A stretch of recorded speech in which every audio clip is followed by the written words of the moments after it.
Malam itu, Hendro Wijaya duduk di ruang kerjanya, menatap layar laptop yang menampilkan laporan keuangan perusahaannya yang bernama Wijaya Group. Bisnis properti yang ia bangun bersama adiknya yang bernama Bagas berkembang dengan sangat pesat. Dalam 1 dekade terakhir, mereka baru saja memenangkan tender besar untuk proyek perumahan elit di pinggiran kota, mengalahkan pesaing utama mereka, Sutrisno Property.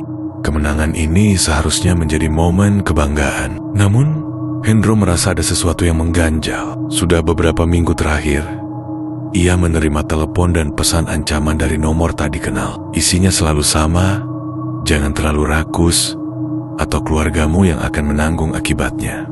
Ia mengabaikannya, menganggap itu sebagai ulah pesaing bisnis yang iri. Tapi jauh di dalam hatinya, ada kegelisahan yang sulit ia jelaskan. 2 hari sebelumnya, Hendro bertemu dengan Rama Sutrisno di sebuah restoran mewah di pusat kota. Rama adalah anak sulung dari Sutrisno, pemilik perusahaan properti yang dulu mendominasi pasar sebelum Wijaya Group melampauinya. Pak Hendro, apa kabar? Rama membuka pembicaraan dengan senyum dingin. Kita semua tahu, dunia bisnis itu kejam. Tapi saya rasa masih ada ruang untuk kita bekerja sama. Ucap Rama dengan nada datar. Maksud Anda apa? Balas Hendro dengan kebingungan. Rama menghela napas, lalu menyandarkan punggungnya ke kursi. Tender perumahan elit itu.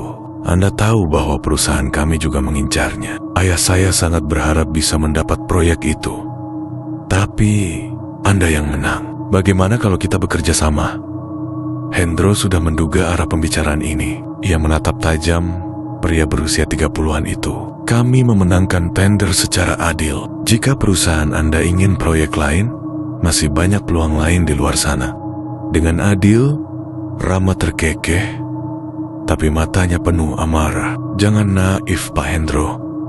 Dunia bisnis bukan soal keadilan. Anda tahu betul bagaimana cara dunia ini bekerja. Hendro menggeleng. Maaf Rama, saya tidak tertarik. Wajah Rama mengeras. Ia menatap Hendro dengan sorot mata yang berbahaya. Baiklah, saya harap Anda siap menghadapi konsekuensinya. Setelah mengucapkan itu, Rama berdiri dan pergi tanpa menoleh lagi. Sejak pertemuan itu, berbagai kejadian aneh mulai terjadi di rumah keluarga Wijaya. Istri Hendro yang bernama Maya adalah orang pertama yang merasakan perubahan suasana di rumah mereka. Malam-malamnya semakin gelisah. Ia sering terbangun dengan tubuh basah oleh keringat. Jantungnya berdebar kencang tanpa alasan yang jelas. Suatu malam saat hendak tidur, ia melihat sesuatu dari sudut matanya. Bayangan hitam berdiri di sudut kamar, berdiri mengawasinya. Saat ia menoleh, bayangan itu lenyap. Ia mencoba mengabaikannya, berpikir mungkin hanya halusinasinya saja. Namun, keesokan harinya, kejadian yang lebih menyeramkan terjadi. Pagi itu, asisten rumah tangga mereka, Mbok Rini, menemukan seekor burung gagak mati di teras rumah. Burung itu seperti dipanggang hidup-hidup. Bulunya hangus, tetapi dagingnya masih utuh. Mbok Rini membawa burung itu ke dapur dan menemui Maya. Bu, ini bukan hal biasa. Ini pertanda buruk. Maya meskipun skeptis, tak bisa menghilangkan perasaan tak nyaman yang tiba-tiba menyelimutinya. Di malam yang sama, Dewi anak sulung Hendro sedang belajar di kamarnya. Ketika ia mendengar suara ketukan di jendela, awalnya ia mengira itu hanya ranting pohon yang tertiup angin. Namun, suara ketukan itu terus berulang, semakin keras, seperti ada seseorang yang mengetuk dengan paksaan. Dengan ragu, Dewi berjalan mendekat dan membuka tirai jendela. Di luar jendela, ada wajah pucat dengan mata hitam kosong, menatapnya dengan senyum mengerikan. Wajah itu tidak memiliki alis, dan kulitnya seperti kain perca yang ditambal dengan jahitan kasar. Dewi menjerit ketakutan dan berlari ke kamar orang tuanya. Saat Hendro dan Maya bergegas ke kamar Dewi, mereka tidak menemukan apapun di luar jendela. Tapi ketika Hendro memeriksa rekaman CCTV, ia merasakan darahnya membeku. Rekaman itu menunjukkan sosok hitam berdiri diam di luar jendela Dewi selama berjam-jam. Keesokan harinya, Hendro menceritakan kejadian ini kepada adiknya, Bagas. Berbeda dengan Hendro yang cenderung skeptis, Bagas percaya bahwa ada sesuatu yang tidak beres. "Mas, aku kenal orang yang bisa bantu kita. Seorang ustadz yang paham ilmu gaib." Hendro menggeleng. "Aku tidak mau percaya hal begituan, Gas. Ini mungkin cuma kebetulan." Bagas menghela napas. "Aku harap begitu." Namun, saat malam tiba, kejadian yang lebih mengerikan kembali terjadi. Di tengah malam, Hendro terbangun karena suara langkah kaki di luar kamarnya. Ia mengira itu hanya Mbok Rini yang terjaga. Namun, saat ia keluar untuk memeriksa, lorong rumahnya kosong. Saat ia hendak kembali ke kamar, tiba-tiba lampu di lorong berkedip-kedip. Suhu ruangan menjadi dingin. Tiba-tiba, ia mendengar suara erangan. Ia menoleh dan melihat sosok hitam berdiri di ujung lorong. Sosok itu tinggi, dengan tubuh kurus kering dan wajah yang tertutup kain putih lusuh. Kain itu bergerak-gerak seperti ada sesuatu yang menggeliat di dalamnya. Seketika, sosok itu melesat ke arahnya dengan kecepatan yang tidak wajar. Hendro terpaku, tubuhnya membeku oleh ketakutan. Namun, sebelum sosok itu menyentuhnya, tiba-tiba terdengar suara azan dari kejauhan. Sosok itu berhenti, lalu menghilang dalam sekejap. Hendro tersadar dan segera kembali ke kamarnya. Tubuhnya berkeringat dingin. Ia tahu ini bukan lagi sekadar kebetulan. Ada sesuatu yang mengincar keluarganya. Dan itu baru permulaan. Hendro masih terjaga di tempat tidurnya. Peristiwa yang baru saja terjadi membuatnya sulit bernapas dengan normal. Keringat dingin membasahi punggungnya. Meskipun udara di kamar terasa menusuk tulang, Maya yang tidur di sampingnya juga tampak gelisah. Wajahnya terlihat pucat meski ia tertidur. Hendro mengamati istrinya. Lalu sebuah suara samar-samar terdengar dari luar kamarnya. Suara bisikan. Hendro menajamkan pendengarannya. "Ayah." Suaranya kecil, tapi jelas, seperti suara seorang anak. Suara Rizky, putra bungsunya. Hendro menoleh ke arah pintu kamar yang sedikit terbuka. "Ayah, tolong." Perasaan takut kembali menyelimuti Hendro. Tapi ini suara anaknya. Dengan langkah ragu, ia berjalan ke pintu, membukanya perlahan. Koridor rumah itu kosong, hanya ditemani cahaya redup dari lampu lorong. Namun, ketika ia menatap ke ujung koridor, Hendro membeku. Di sana, ada sosok anak kecil berdiri. Tapi itu bukan Rizky. Sosok itu mengenakan baju tidur putih yang sudah lusuh. Rambutnya panjang, menutupi sebagian wajahnya. Tapi yang paling mengerikan adalah tangannya. Jari-jarinya terlalu panjang, kukunya hitam, dan melengkung tajam. Sosok itu mengangkat kepalanya perlahan, menatap Hendro dengan mata kosong. Senyuman melebar di wajahnya, seperti sesuatu yang tidak manusiawi. Kemudian, sosok itu berlari ke arahnya. Dengan kecepatan mengerikan, Hendro berteriak dan tersentak bangun. Ia masih di tempat tidurnya. Nafasnya tersengal, tubuhnya gemetar. Ternyata itu cuma mimpi. Tapi sebelum ia bisa menenangkan diri, suara dari kamar sebelah terdengar. Itu adalah teriakan Rizky. Hendro dan Maya berlari menuju kamar Rizky. Dewi, kakaknya, juga terbangun dan menyusul. Ketika mereka membuka pintu kamar Rizky, pemandangan di dalamnya membuat jantung Hendro mencelos. Rizky terbaring di tempat tidur dengan tubuh melengkung seperti busur. Mulutnya terbuka lebar seolah ingin berteriak. Tapi tak ada suara yang keluar. Matanya membelalak. Bola matanya bergerak liar seperti sedang melihat sesuatu yang tak bisa dilihat orang lain. Maya bergegas mendekatinya. "Rizky! Rizky! Bangun, nak!" Namun, begitu Maya menyentuhnya, tubuh Rizky mendadak kejang hebat. Napasnya memburu, seperti seseorang yang hampir tenggelam. Dari mulutnya keluar darah hitam, menetes membasahi bantal. Hendro segera menarik istrinya menjauh. "Maya, jangan sentuh dia dulu." Rizky tiba-tiba terbatuk keras. Matanya yang tadi liar kini menatap lurus ke arah ayahnya. Suaranya serak dan berat. Bukan suara anak berusia 15 tahun. Mereka datang untuk membunuh kita. Dan seketika, tubuhnya jatuh lemas. Pagi harinya, Hendro membawa Rizky ke rumah sakit. Dokter yang memeriksa hanya menggeleng-geleng kepala setelah beberapa kali melakukan tes. Secara medis, kondisi anak bapak terlihat normal. Tidak ada penyakit berbahaya yang kami temukan. Tapi dia muntah darah tadi malam. Dia kejang-kejang, protes Maya. Dokter mengangguk, tampak bingung. Kami bisa melakukan pemeriksaan lanjutan, tapi sejauh ini tidak ada tanda-tanda penyakit serius. Hendro dan Maya saling pandang. Keduanya tahu ini bukan penyakit biasa.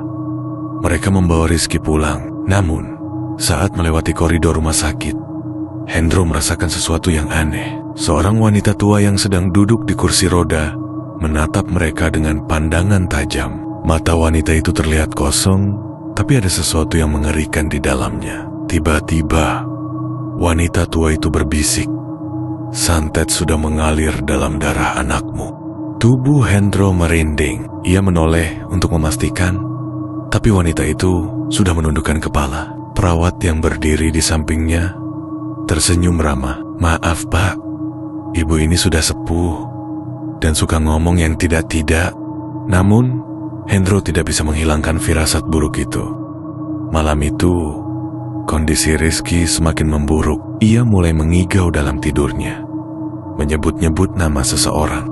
"Jangan biarkan dia masuk. Dia di luar. Dia mau membunuhku."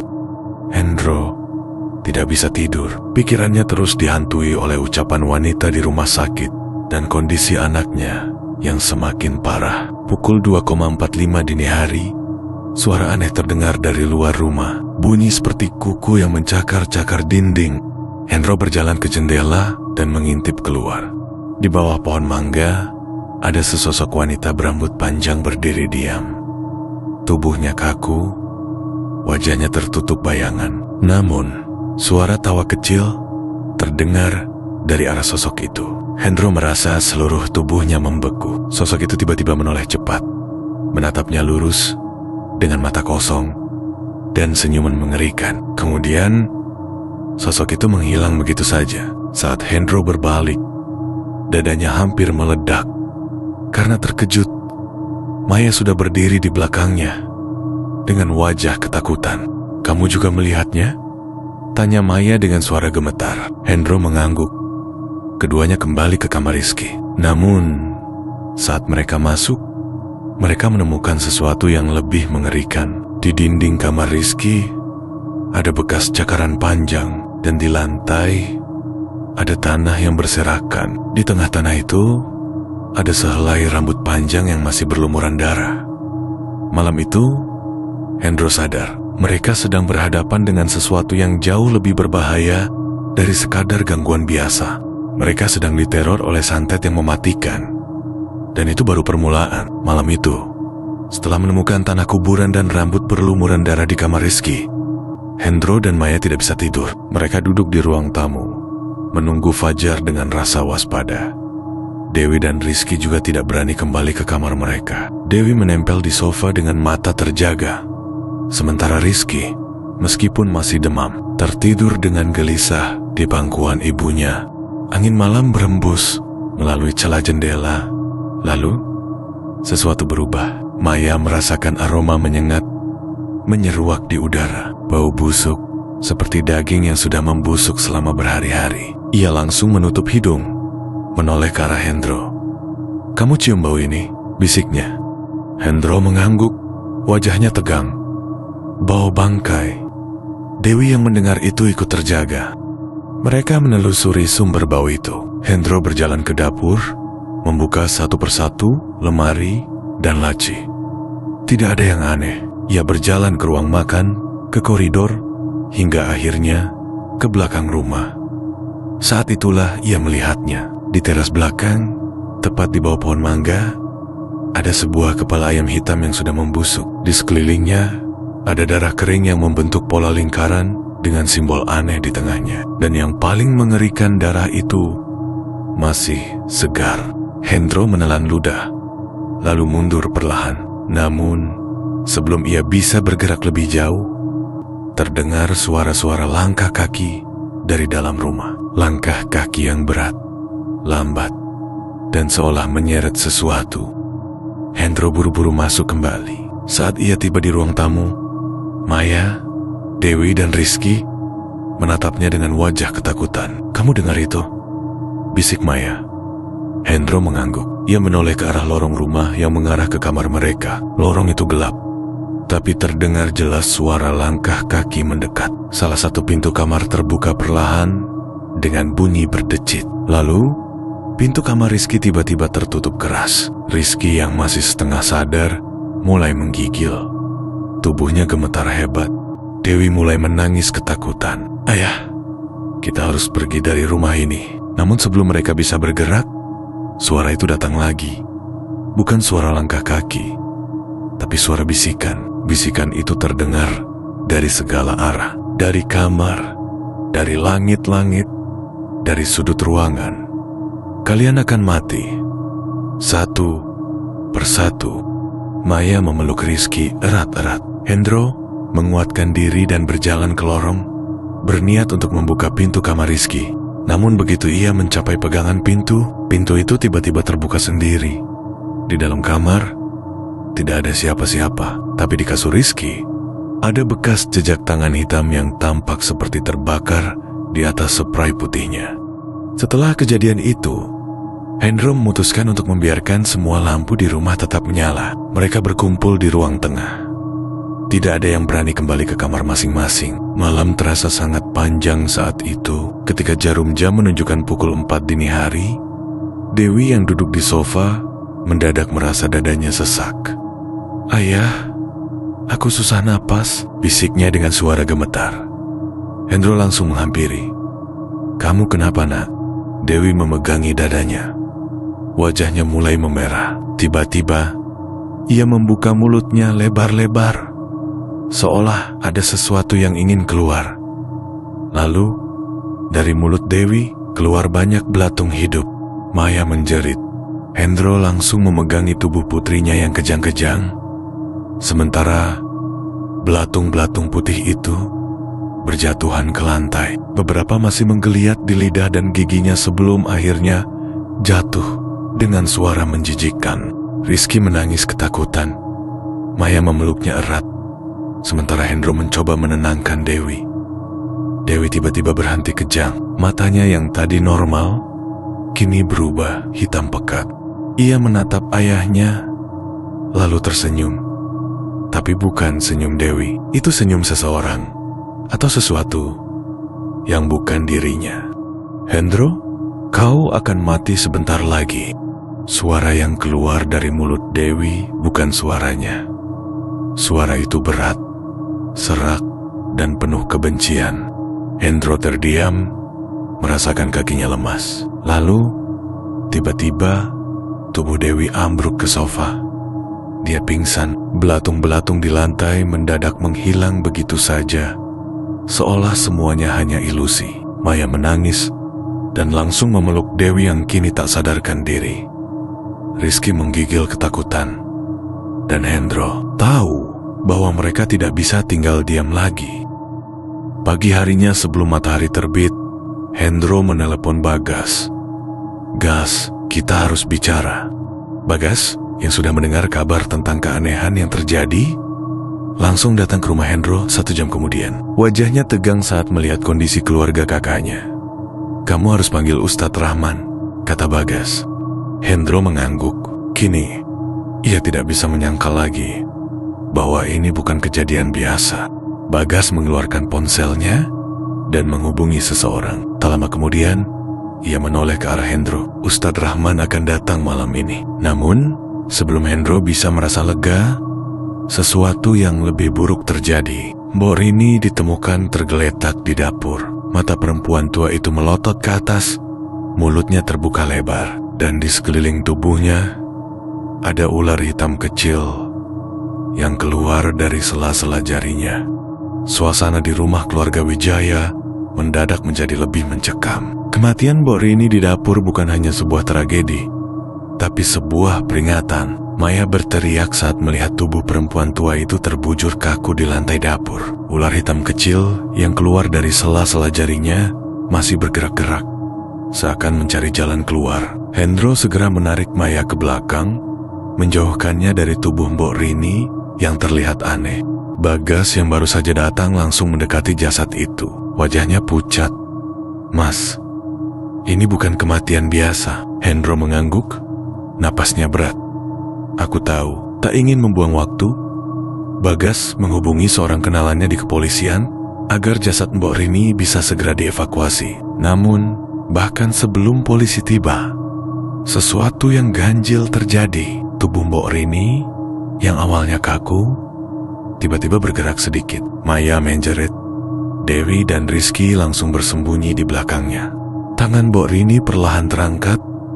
Jari-jarinya yang membiru mencengkeram lantai dapur. Mulutnya yang semula terbuka kini menutup sedikit, seolah-olah sedang berusaha bicara. Bagas mundur ketakutan. "Mas, dia masih hidup?" Namun Hendro merasakan ada sesuatu yang salah. Ia memberanikan diri mendekat sedikit. "Mbok," tiba-tiba mata Mbok Rini terbuka lebar. Matanya yang dulu berwarna coklat kini hitam legam, seolah-olah bukan lagi miliknya. Mulutnya bergerak perlahan, dan dari bibirnya yang kaku keluar suara yang tidak seperti manusia. "Mereka datang. Mereka sudah di sini." Lalu suara itu berubah menjadi tawa serak yang mengerikan sebelum tubuh Mbok Rini kembali diam dan kaku untuk selama-lamanya. Polisi yang datang beberapa menit kemudian menemukan mayat itu dalam keadaan normal, tidak bergerak, tidak berbicara. Tapi keluarga Wijaya tahu apa yang mereka lihat tadi bukan imajinasi, dan mereka harus segera mencari tahu siapa dalang di balik semua ini. Menjelang malam, Ustadz Rahman akhirnya tiba di rumah Hendro. Pria berusia sekitar 50-an itu memiliki sorot mata tajam dan wajah yang menenangkan. Ia mengenakan gamis putih dan membawa sebuah tas kecil berisi kitab suci dan beberapa benda yang ia butuhkan untuk menangkal gangguan gaib. Begitu melangkah ke dalam rumah, Ustadz Rahman langsung menghentikan langkahnya. Matanya menyapu ruangan dengan wajah serius. Ia merasakan hawa yang berat, seperti ada sesuatu yang tak kasat mata mengawasi mereka. "Bismillahirrohmanirrahim. Rumah ini sudah dikuasai makhluk jahat," katanya pelan. Maya menelan ludah. Ustadz Rahman berjalan ke tengah ruangan dan duduk bersila. Ia menutup matanya, membaca ayat-ayat suci. Perlahan, hawa ruangan yang dingin berubah semakin berat, seakan ada sesuatu yang tidak suka dengan kehadiran sang ustadz. Lalu, tiba-tiba lampu di ruang tamu padam. Angin dingin bertiup dari arah tangga, dan dari dapur terdengar bunyi piring jatuh dengan suara yang memekakkan telinga. Rizky bersembunyi di pelukan ibunya. Dewi memegangi tangannya erat. Namun Ustadz Rahman tetap diam, tetap fokus. Dalam kesunyian, suara itu terdengar lagi. "Pergi, ini bukan urusanmu, Rahman." Suara berat itu tidak berasal dari satu orang. Suaranya bergema, seperti datang dari berbagai penjuru ruangan.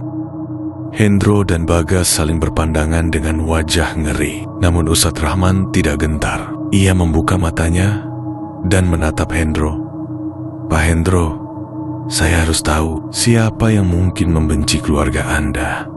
Hendro menghela napas dalam-dalam. "Saya tidak punya musuh pribadi, Ustadz. Tapi mungkin ini ada hubungannya dengan bisnis saya." Ustadz Rahman mengangguk. "Ceritakan semuanya." Hendro menceritakan tentang persaingannya dengan keluarga Sutrisno, tentang bagaimana ia memenangkan proyek besar, tentang ancaman dari Rama Sutrisno, dan bagaimana perusahaannya mengalahkan bisnis mereka. Ustadz Rahman mendengarkan dengan saksama. Setelah Hendro selesai berbicara, ia menutup matanya sejenak, lalu berkata pelan, "Jika mereka benar-benar melakukan ini, maka ini bukan sekadar dendam biasa. Ini adalah santet kelas tinggi." Maya menatapnya takut. "Apa yang harus kita lakukan, Ustadz?" Ustadz Rahman bangkit dan menatap mereka. "Saya harus mencari jejak santetnya. santet tidak bisa bekerja tanpa medium. Bisa jadi ada sesuatu yang ditanam di rumah ini sebagai perantara. Tanpa membuang waktu, Ustadz Rahman mulai berjalan berkeliling rumah. Ia menelusuri setiap sudut ruangan, membaca doa dalam hati. Hendro dan Bagas mengikuti dari belakang. Saat mereka sampai di kamar Rizky, langkah Ustadz Rahman terhenti. Ia menatap lantai dengan wajah serius. Ada sesuatu di bawah tempat tidur ini. Hendro dan Bagas segera membantu mengangkat tempat tidur. Dan di bawahnya, mereka menemukan benda mengerikan. Sebuah kain kafan kecil berlumuran darah. Di atasnya, ada sikat rambut panjang yang sudah mengering dan 2 paku berkarat yang tertancap di dalamnya. Maya menutup mulutnya dan menahan muntah. Hendro merasakan kakinya lemas. Ustadz Rahman mengambil kain itu dengan hati-hati. Inilah perantaranya. Dan ini berarti ia menoleh ke Hendro dengan tatapan serius. Ini bukan hanya pekerjaan dukun biasa. Ini pekerjaan seseorang yang benar-benar ingin membinasakan keluarga Anda. Mereka tidak bisa menunggu lebih lama. Dengan petunjuk dari Ustadz Rahman, malam itu juga mereka pergi ke desa tempat tinggal seorang kiai yang dikenal memiliki ilmu tinggi dalam menangkal santet, yang merupakan guru dari Ustadz Rahman. Namun, sebelum mereka bisa sampai ke tujuan, sesuatu yang mengerikan terjadi di perjalanan. Saat mobil mereka melewati jalanan sepi yang dikelilingi pepohonan, tiba-tiba mesin mobil mati. Bagas yang mengemudi mencoba menyalakan kembali, tapi tidak berhasil. Kemudian, dari dalam hutan terdengar suara tertawa pelan, tertawa yang tidak manusiawi. Ustadz Rahman langsung menutup matanya dan membaca doa. Dari kejauhan muncul sesosok wanita berbaju putih dengan wajah hitam legam. Ia melayang, tidak berjalan, matanya kosong, tangannya terentang seperti hendak meraih sesuatu. Maya menjerit ketakutan. Dewi dan Rizky menangis. Ustadz Rahman tetap tenang, tapi suaranya tegas. Kalian semua diam. Jangan biarkan ketakutan menguasai kalian. Namun sosok itu semakin mendekat, dan udara di dalam mobil terasa semakin dingin. Hendro sadar, mereka baru saja memulai perang besar, dan lawannya bukan manusia. Udara semakin dingin, embun tipis mulai menyelimuti kaca mobil, membuat jarak pandang semakin buruk. Sosok wanita berbaju putih dengan wajah hitam legam itu masih melayang di depan mereka, semakin mendekat. Dewi dan Rizky menangis ketakutan. Maya menggenggam tangan anak-anaknya erat. Tubuhnya bergetar. Hendro dan Bagas saling berpandangan, tak tahu harus berbuat apa. Di kursi depan, Ustadz Rahman tetap tenang. Bibirnya mulai melafalkan ayat-ayat suci. Suaranya tegas. Meski situasi begitu mencekam, sosok itu berhenti sekitar 3 meter dari mobil. Tiba-tiba, suara tawa pelan terdengar. Kau akan mati, Hendro. Kau tidak akan lolos. Suara itu bergema dari segala arah.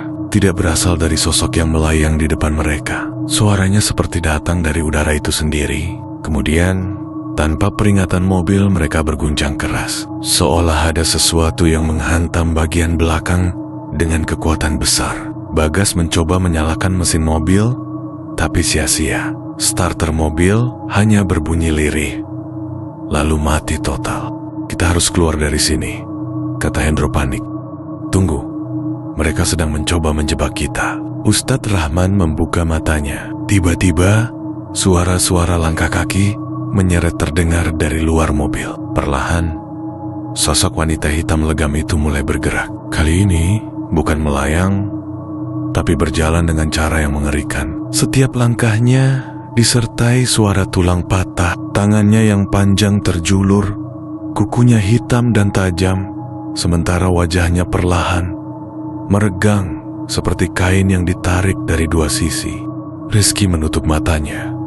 Tubuhnya mulai kejang-kejang lagi. Maya menjerit ketakutan. Ustadz, tolong anak saya. Ustadz Rahman segera memegang kepala Rizky dan mulai membisikkan doa. Tubuh Rizky yang tadi kejang mulai bergetar lebih hebat. Sebelum akhirnya ia muntah sesuatu yang bukan cairan biasa, tapi gumpalan rambut kotor bercampur darah. Saat itulah sosok hitam di luar mulai berteriak kesakitan. "Tidak, apa yang kau lakukan?" Sosok itu berlari ke arah mobil. Namun, tepat sebelum ia mencapai mereka, Ustadz Rahman menempelkan tangannya ke kaca mobil dan mengucapkan ayat kursi dengan penuh kekuatan. Sosok itu meledak menjadi kabut hitam yang menyebar ke segala arah. Bagas langsung mencoba menyalakan mobil lagi, dan kali ini mesin menyala tanpa hambatan. "Cepat, kita pergi dari sini," seru Ustadz Rahman. Bagas menginjak gas, dan mobil melesat keluar dari area berhantu itu. Beberapa jam kemudian, mereka akhirnya tiba di rumah Kiai Salim, seorang ulama tua yang dikenal memiliki keilmuan tinggi dalam menangkal ilmu hitam. Rumahnya terletak di sebuah desa kecil yang jauh dari hiruk-pikuk kota. Begitu tiba, Kiai Salim sudah menunggu di depan rumah. Ia seorang pria sepuh dengan wajah teduh dan sorot mata yang tajam. "Saya sudah menunggu kalian," katanya dengan suara dalam. Hendro segera turun dan menyalaminya. "Kiai, tolong selamatkan keluarga saya." Kiai Salim menatap mereka satu persatu, lalu menghela napas. "Kalian semua sudah terikat dalam lingkaran sihir yang sangat kuat. Ini bukan santet biasa." Mereka lalu masuk ke dalam rumah. Di dalam ruangan utama, Kiai Salim mulai melakukan penerawangan. Ia duduk bersila di lantai. Di hadapannya ada sebuah cermin hitam yang tampak berusia ratusan tahun. Ia menutup matanya dan membaca doa. Sekitar 5 menit berlalu sebelum Kiai Salim membuka matanya kembali. Wajahnya tampak lebih tegang. Dalang di balik semua ini bukan hanya dukun biasa. Ustadz Rahman menatapnya serius. "Siapa dia?" Kiai Salim mengusap janggutnya. "Ini perbuatan Mbah Kromo." Hendro terkejut. "Mbah Kromo? Siapa itu?" "Dukun sakti yang melayani keluarga Sutrisno. Aku sudah menduga ini bukan santet sembarangan," jawab Ustadz Rahman. Kiai Salim mengangguk. "Mbah Kromo telah mengikatkan santet ini dengan darah dan tumbal. Jika ingin menghentikan ini, kita harus memutuskan ritualnya sebelum semakin kuat." Hendro menelan ludah. "Bagaimana caranya?" Kiai Salim berdiri. "Kita harus menghadapinya langsung." Maya terperanjat. "Maksud Kiai, kita harus menemui dukun itu?" Kiai Salim menatap mereka dengan sorot mata tajam. "Bukan sekadar menemui, kita harus menghancurkan kekuatannya sebelum ia benar-benar membunuh kalian semua." Lalu, Kiai Salim dan Ustadz Rahman mempersiapkan ritual pelindung. Mereka membentuk lingkaran suci di halaman rumah menggunakan garam dan doa-doa tertentu. "Kita akan menarik serangan terakhir mereka ke tempat ini. Saat mereka datang, kita akan memutus semua pengaruh santetnya," kata Kiai Salim. Tepat jam 12 malam, angin mulai bertiup kencang. Langit yang semula cerah mendadak berubah hitam pekat, tanpa bintang dan bulan. Dan dari kejauhan, terdengar suara langkah kaki. Lalu, dari kegelapan, muncul puluhan sosok tanpa wajah. Tubuh mereka tinggi, tangan mereka panjang, dan mereka melayang di udara tanpa suara.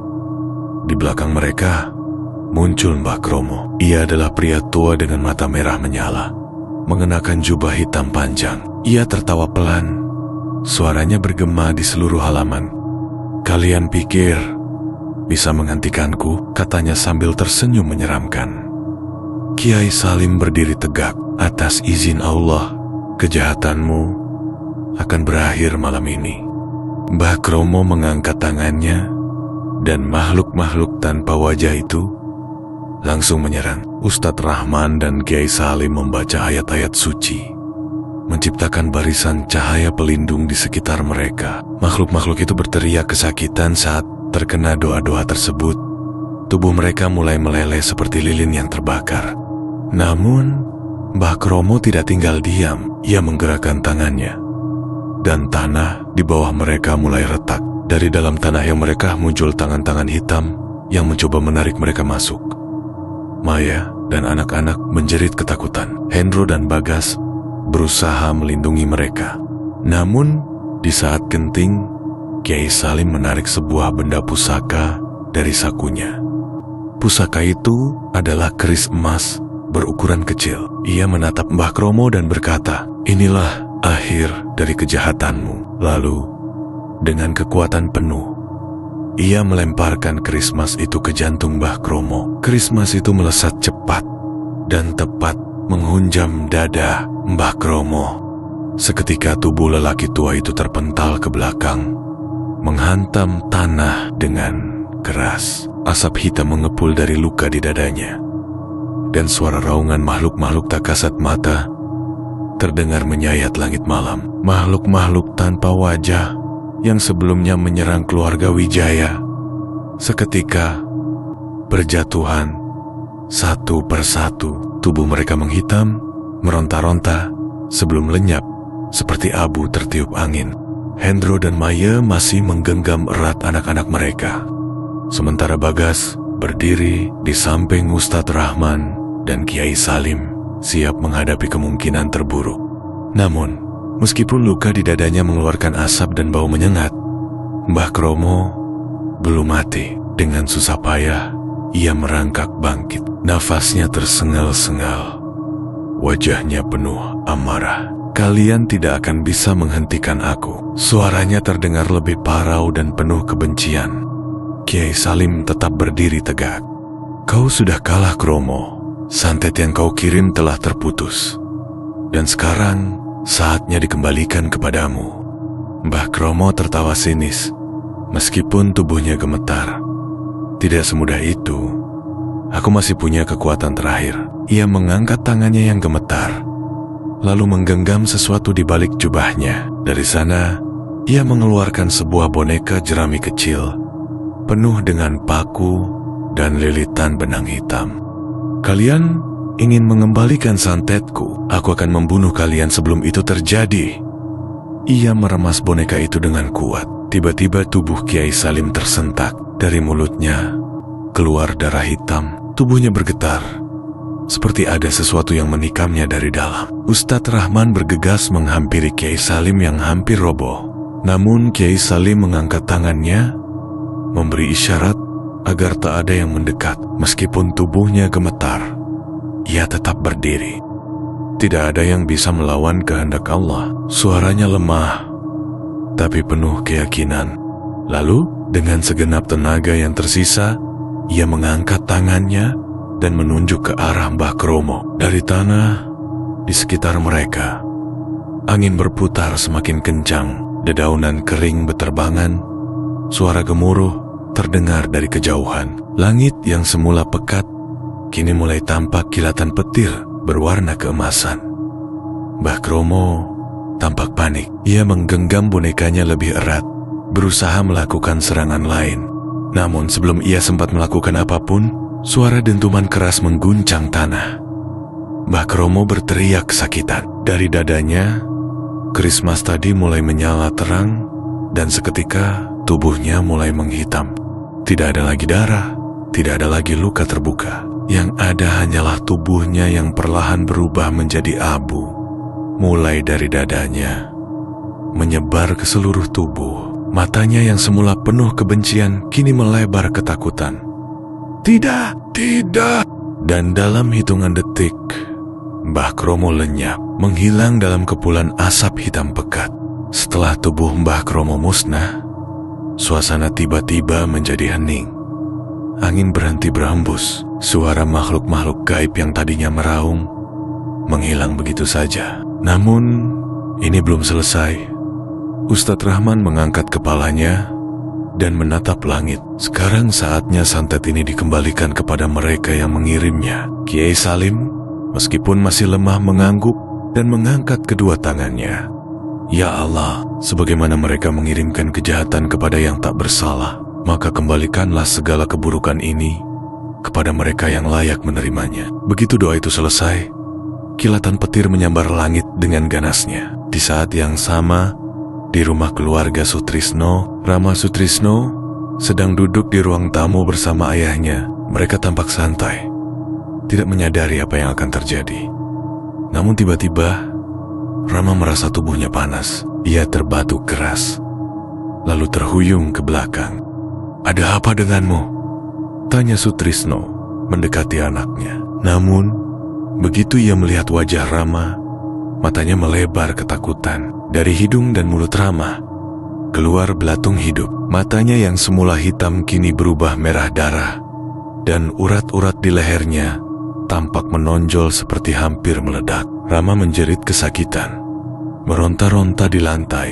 Ia mencakar wajahnya sendiri, mencabik kulitnya hingga robek, namun tidak bisa menghentikan rasa sakit yang merayapi tubuhnya. Sutrisno mundur ketakutan. "Rama, apa yang terjadi?" Namun, belum sempat ia melakukan sesuatu, tubuhnya sendiri tiba-tiba membeku. Lehernya terasa kaku, dadanya sesak. Ia mencoba bernapas, tapi semakin lama, semakin sulit. Ketika ia melihat ke cermin di ruangan itu, bayangannya bukan lagi dirinya sendiri, melainkan Mbah Kromo dengan mata hitam penuh kebencian. "Mbah," bisiknya dengan suara tercekat. Bayangan itu tersenyum, dan tiba-tiba Sutrisno berteriak kesakitan, tubuhnya jatuh ke lantai dan kejang-kejang. Darah hitam mengalir dari matanya, dari hidungnya, dari setiap pori-pori tubuhnya, dan dalam beberapa menit, kedua pria itu, Sutrisno dan Rama, mati dalam penderitaan yang mengerikan. Di ruangan yang sama, cermin besar yang tadi menampilkan bayangan Mbah Kromo retak lalu pecah berkeping-keping. Di rumah Kiai Salim, Hendro dan keluarganya merasa hawa berat telah lenyap. Ustadz Rahman menghela napas lega. Hendro masih tidak percaya. Jadi, mereka sudah mati. Kiai Salim mengangguk. Santet itu kembali kepada pengirimnya. Apa yang mereka lakukan kepada kalian, kini mereka sendiri yang merasakannya. Maya memeluk Rizky dan Dewi erat. Bagas masih terdiam. Wajahnya sulit dibaca. Namun, sebelum mereka bisa merasa sepenuhnya tenang, Kiai Salim menatap mereka dengan tajam. "Santet ini memang sudah berakhir, tapi kalian harus ingat satu hal." Maya menatapnya. "Apa itu, Kiai?" Kiai Salim menghela napas panjang. Ketika seseorang menggunakan ilmu hitam, mereka tidak hanya menyerahkan jiwanya kepada dukun, tapi juga kepada sesuatu yang lebih besar di baliknya. Ustadz Rahman mengangguk. Mereka sudah mati. Tapi apakah ini benar-benar sudah berakhir? Hendro menelan ludah, dan sebelum mereka bisa menjawab pertanyaan itu, lampu di rumah tiba-tiba berkedip. Lalu terdengar suara tawa pelan. Suasana di rumah Kiai Salim yang semula tenang, tiba-tiba berubah tegang. Lampu yang berkedip-kedip menciptakan bayangan aneh di dinding. Angin dingin bertiup melalui jendela yang sebelumnya tertutup rapat. Dan suara itu, tawa pelan yang menyeramkan. Maya meremas tangan Rizky dan Dewi erat-erat. Sementara Hendro dan Bagas bertukar pandang, tak tahu harus berbuat apa. "Tadi itu suara apa?" tanya Maya dengan suara gemetar. Ustadz Rahman segera meraih tasnya dan mengeluarkan sebotol air doa. Ia menaburkannya ke sekeliling ruangan, berharap dapat menetralisir energi negatif yang mungkin masih tersisa. Namun, tawa itu semakin keras, dari pelan menjadi semakin nyaring. Lalu, tiba-tiba salah satu jendela di ruang tamu pecah berkeping-keping seolah dihantam sesuatu dari luar. Dewi berteriak dan menutup wajahnya. Maya menahan napas, matanya membelalak ketakutan. Hendro dan Bagas langsung berdiri, bersiap melindungi keluarga mereka. Namun, Kiai Salim tetap tenang. Ia menutup matanya dan mulai membaca doa penutup, berharap semua sisa kekuatan jahat benar-benar musnah. Tapi sesuatu yang lebih mengerikan terjadi. Di dinding rumah, bayangan hitam besar mulai muncul. Bayangan itu tinggi, lebih besar dari manusia biasa, dengan dua mata merah menyala yang menatap mereka dari kegelapan. Dan dari bayangan itu, sebuah suara menggelegar. "Kalian pikir ini sudah selesai?" Tiba-tiba, Bagas terhuyung ke belakang. "Mas, ada yang menarik kakiku." Hendro menoleh ke bawah dan langsung merasakan darahnya membeku. Di lantai tempat Bagas berdiri, ada dua tangan hitam yang muncul dari dalam tanah, mencengkeram pergelangan kakinya. Bagas berteriak panik, mencoba melepaskan diri. Hendro langsung meraih tangan adiknya, menarik sekuat tenaga. Sementara Ustadz Rahman mulai membaca doa-doa dengan suara lantang. Namun, cengkeraman tangan hitam itu semakin kuat. Lantai yang semula keras kini mulai retak dan terbuka, membentuk lubang gelap yang tampak tak berdasar. Bagas menjerit kesakitan saat tubuhnya perlahan-lahan ditarik masuk ke dalam lubang itu. Hendro tidak mau menyerah. Ia terus menarik adiknya, berusaha menyelamatkannya. Namun, suara dari bayangan hitam itu kembali terdengar. Dia harus membayar hutangnya. Kau pikir membunuh Kromo sudah cukup? Kalian tidak tahu siapa yang sebenarnya kalian hadapi. Tiba-tiba, cengkeraman tangan hitam itu semakin kuat. Lalu tulang-tulang di kaki Bagas patah dengan suara yang mengerikan. Bagas menjerit kesakitan. Air matanya mengalir deras. Namun, sebelum Hendro bisa melakukan apapun, tangan-tangan itu menarik Bagas dengan kekuatan luar biasa, membenamkannya ke dalam kegelapan. Lubang hitam di lantai menghilang seketika, seolah tidak pernah ada. Dan yang tersisa di tempat Bagas berdiri hanyalah sepasang jejak tangan berdarah di lantai. Maya menangis histeris, sementara Dewi dan Rizky memeluknya erat. Hendro terduduk di lantai, wajahnya kosong, pikirannya kacau.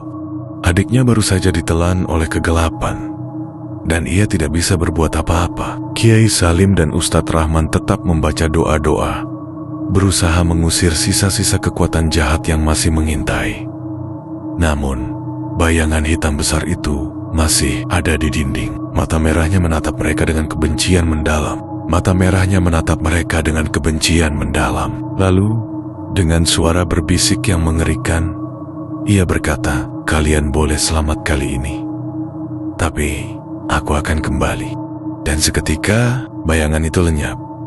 Lampu-lampu di rumah kembali normal. Hawa dingin yang menyesakkan mulai menghilang. Dan untuk pertama kalinya dalam berhari-hari, suasana benar-benar hening. Namun, harga yang mereka bayar sangat mahal. Bagas sudah tidak ada lagi. Beberapa minggu setelah kejadian itu, keluarga Wijaya berusaha kembali ke kehidupan normal mereka. Hendro memutuskan untuk menjual rumah lama mereka dan pindah ke kota lain, jauh dari tempat di mana semua kejadian mengerikan itu terjadi. Maya masih sering terbangun di tengah malam, teringat pada kejadian mengerikan yang mereka alami. Dewi dan Rizky juga masih trauma. Mereka tidak lagi seceria dulu. Kadang-kadang, Rizky masih terbangun dengan tubuh berkeringat, merasa ada sesuatu yang mengawasinya dalam tidur. Namun yang paling menderita adalah Hendro. Ia kehilangan adiknya, dan sampai sekarang, ia masih dihantui pertanyaan. Kemana Bagas pergi? Apakah ia masih hidup? Atau sudah lenyap dalam dunia lain? Jawaban itu tidak akan pernah ia ketahui. Namun satu hal yang pasti, mereka selamat. Beberapa bulan kemudian, di rumah baru mereka, Hendro akhirnya bisa duduk tenang di ruang kerja, mencoba melanjutkan bisnisnya yang sempat hancur. Maya sedang memasak di dapur. Rizky dan Dewi bermain di ruang tengah. Suasana damai. Namun, saat Hendro melewati cermin di lorong rumah mereka, ia melihat sesuatu yang membuat darahnya membeku. Refleksi di cermin itu bukan dirinya sendiri. Di dalam cermin, Bagas berdiri diam dengan wajah pucat dan mata kosong. Dan sebelum Hendro bisa bereaksi, Bagas tersenyum. Lalu terdengar suara berbisik dari dalam cermin. "Aku belum benar-benar pergi, Mas.